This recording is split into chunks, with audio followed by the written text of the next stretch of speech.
गुजरात के जिला पंचमहल से एक चौंका देने वाला मामला सामने आया। यहां एक 32 साल शख्स को गाय का गोश्त ले जाने के इल्जाम में गिरफ्तार किया गया।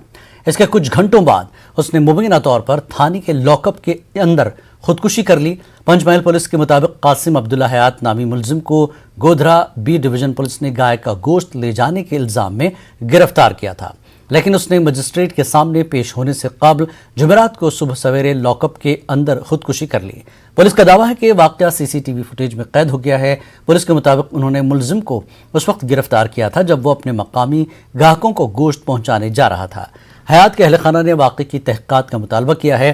कासिम अब्दुल्ला हयात के एक रिश्तेदार ने बताया कि वो 14 सितंबर को पुलिस स्टेशन में कासिम से मिलने थे। कासिम ने उन्हें बताया था कि पुलिस ने उसके साथ मारपीट की है और उसे एतराफ़ करने पर मजबूर किया जा रहा है कि वो गाय का गोश्त ले जा रहा था।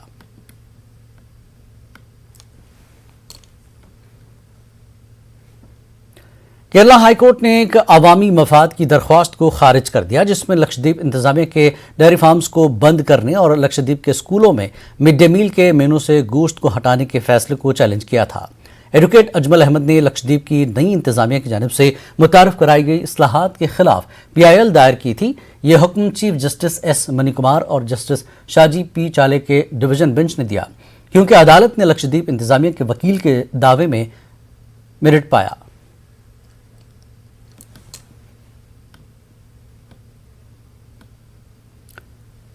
कर्नाटक के मैसूरू से ताल्लुक रखने वाले उर्दू अखबार के सहाफ़ी मोहम्मद सफदर कैसर की हिंदू तंजीम के कारकुनों ने हिंदू जागरण वेदी के एहतजाज के मौके पर जमकर पिटाई की।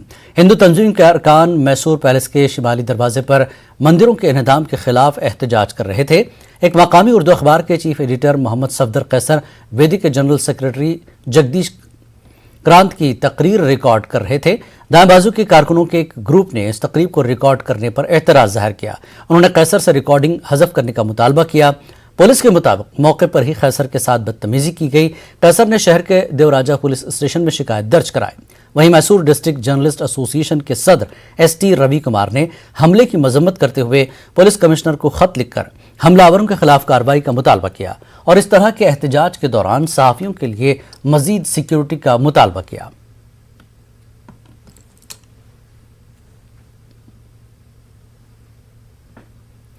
केरल की कन्नूर यूनिवर्सिटी ने VD सावरकर और MS गोलवालकर के नजरियात और उनके कामों को अपने निसाब से हटाने का ऐलान कर दिया।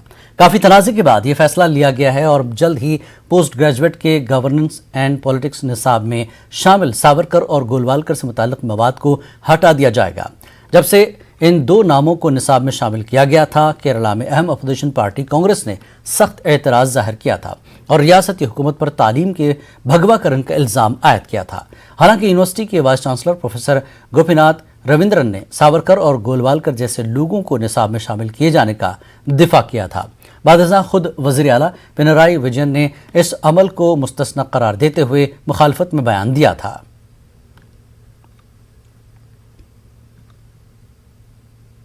बॉम्बे हाईकोर्ट में कर्जदाश्त दाखिल की गई है, जिसमें नाकारा बैलों के गोबर से खारिज होने वाली नुकसानदेह गैसों के अखराज और उससे माहौलियात को पहुंचने वाले नुकसानात का हवाला दिया गया था। हाईकोर्ट ने इस मामले की समाअत करते हुए महाराष्ट्र हुकूमत को बैलों को काटे जाने से मुतल्लिक 6 महीने में फैसला लेने की हिदायत जारी की है।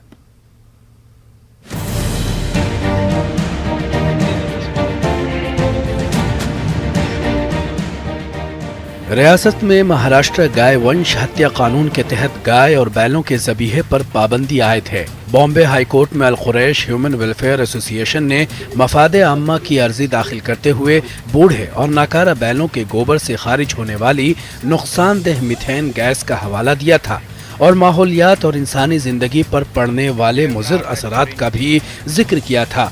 इस अर्जी को बॉम्बे हाई कोर्ट ने संजीदगी से लेते हुए हुकूमत महाराष्ट्र को इससे मुताल्लिक फैसला लेने की हिदायत जारी की है।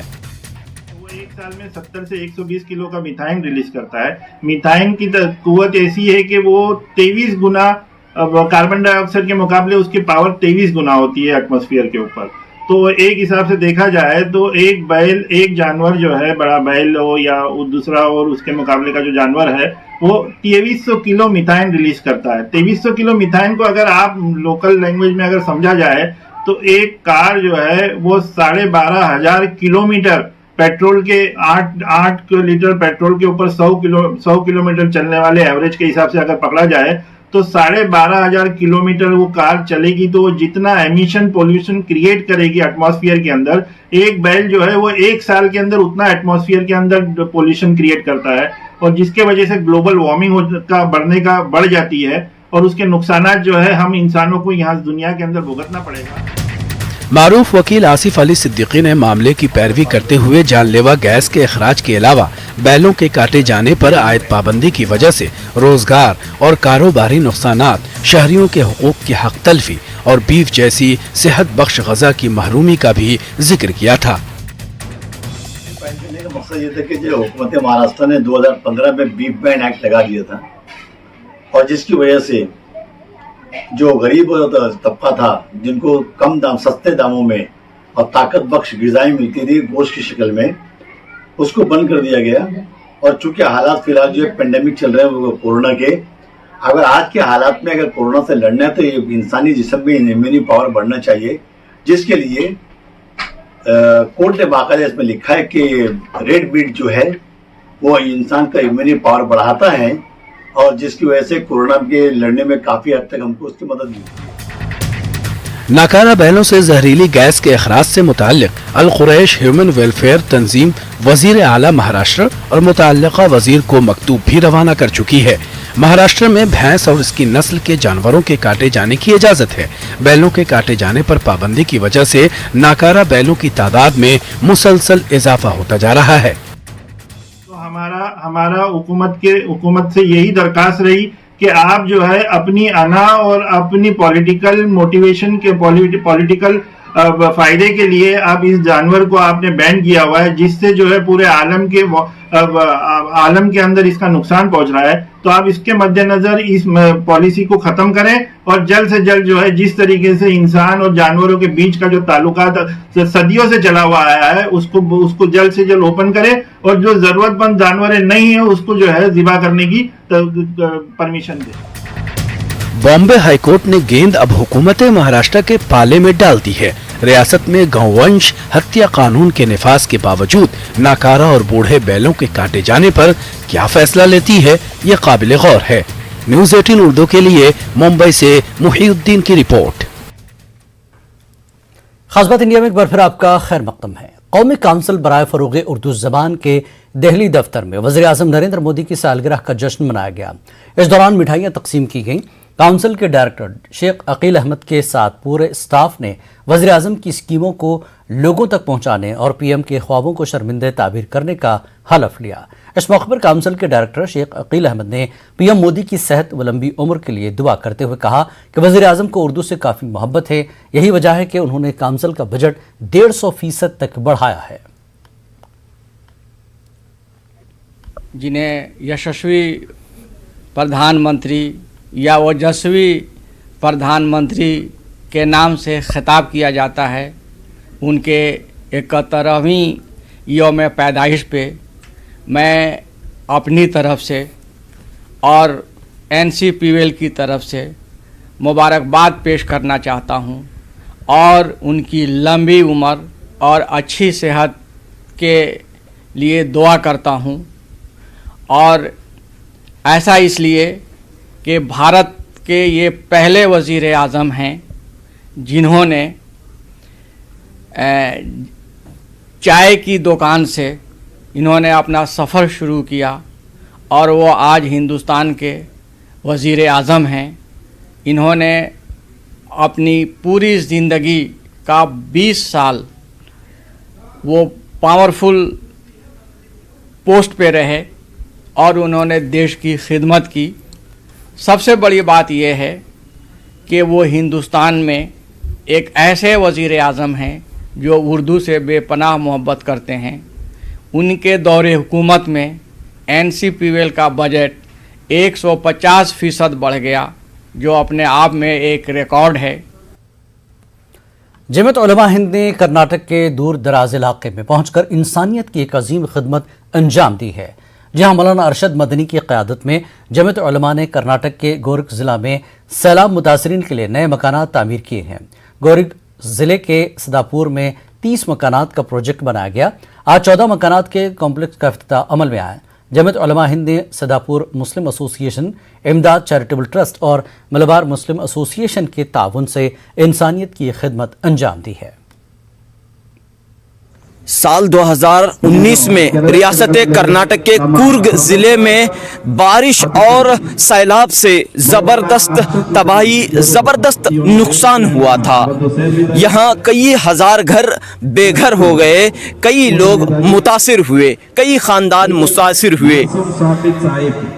इस दूर दराज इलाके में जमीयत उलमा हिंद ने मुकामी मुस्लिम तंजीमों के इश्तराक से बेघर अफराद को एक आसरा देने की कोशिश की है। कुर्ग ज़िले के सिद्धापुर में 30 ख़ानदानों के लिए नए मकानात की तामीर का प्रोजेक्ट शुरू हुआ है। पहले मरहले के तहत 14 मकान तामीर किए गए हैं, जिसका इफ्तिताह जमीयत उलमा हिंद के सदर मौलाना अरशद मदनी के हाथों अमल में आ रहा है। कैमरामैन यूसुफ के साथ रऊफ अहमद, न्यूज़ 18 उर्दू, कर्नाटक, कुर्ग। महाराष्ट्र के वज़ीर आला उद्धव ठाकरे ने औरंगाबाद दौरे में मराठवाड़ा की तरक्की के लिए मुतादिद स्कीमों का ऐलान किया। वज़ीर आला ने इस मौके पर आसिफ जाही दौर की 150 स्कूली इमारतों की तज़यीन नौ का भी ऐलान किया। इस ऐलान के साथ रियासत के वज़ीर आला उद्धव ठाकरे ने मराठवाड़ा में तरक्याती स्कीमों का ब्यौरा पेश किया। उद्धव ठाकरे ने आसिफ जाही दौर की इमारतों के लिए मरहलावार 20 करोड़ रुपए फंड जारी करने का भी ऐलान किया। इस मौके पर MP इम्तियाज जलील ने वज़ीर आला के रूबरू इंटरनेशनल स्पोर्ट्स यूनिवर्सिटी के औरंगाबाद में क़याम का मामला उठाया। उद्धव ठाकरे ने जिला परिषद और आरिक सिटी प्रोजेक्ट में शिरकत की, लेकिन वक्फ बोर्ड की ज़मीन पर ज़ेर तामीर स्मार्ट सिटी ऑफिस का दौरा उन्होंने नहीं किया। वाज़ेह के एक दिन पहले ही औरंगाबाद के नौजवानों ने डिविजनल कमिश्नर के तवस्सुत से वज़ीर आला को इस मुतनाज़ा मामले से आगाह किया था। जिला परिषद के कार्यक्रम के अंदर मैंने मुख्यमंत्री साहब से बात किया कि साहब जो स्पोर्ट्स यूनिवर्सिटी औरंगाबाद को मिली है वो मराठवाड़ा के हमारे युवकों के लिए कितनी फ़ायदेमंद हो सकती है, उसको आप पूना लेकर चले गए हैं। मुख्यमंत्री साहब ने मुझसे कहा कि आप बम्बई आइए, आप बम्बई में आके हम एक मीटिंग ऑर्गेनाइज़ करते हैं और इस मीटिंग के अंदर हम ये स्पोर्ट्स यूनिवर्सिटी दोबारा औरंगाबाद को कैसे मिल सकती है करके। इससे ये बात वाज़ेह होती है कि वज़ीर आला मुतनाज़ा मामला को नज़रअंदाज नहीं करते। ये बात म्यूनसिपल कॉरपोरेशन के कमिश्नर आस्तिक कुमार पांडे को समझनी चाहिए।